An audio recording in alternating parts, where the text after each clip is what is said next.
আজকে আমাদের পুকুরে এত বড় একটা সিলভার মাছ ধরা হয়েছিল, দেখতেই পাচ্ছ সাইজটা কতটা বড়। তো আমাদের ঘরে আজকে কি রেসিপি হয় এই মাছের, তো আমি তোমাদের সাথে অবশ্যই শেয়ার করব।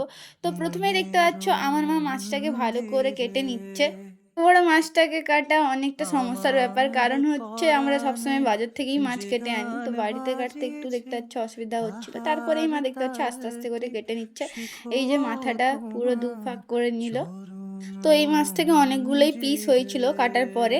তো মাছগুলো ভালো করে ধুয়ে এনে মা নুন হলুদ যেরকম মাখানো হয় প্রত্যেকটা মাছই সেরকম করা হয়, তো মাখিয়ে নিয়েছে। তো সেটা আর আমি দেখালাম না। তারপরেই দেখো আজকে এই সিলভার কাপ মাছ দিয়ে টক বানানো হবে আমচুর দিয়ে। তো এটা মেদিনীপুরের উপর প্রচণ্ড ফেমাস, এটা না হলে মানুষ খায় না। কিন্তু কলকাতার দিকে এই টকটা হয়তো কেউ জানে না, তাই জন্য আমি প্রথমে দেখে দিচ্ছি। তো প্রথমে সর্ষের তেলে ফোড়ন আর শুকনো লঙ্কা দিয়ে ভালো করে ভেজে নিয়ে মাছগুলো দিয়ে একটু ভেজে নিতে হবে।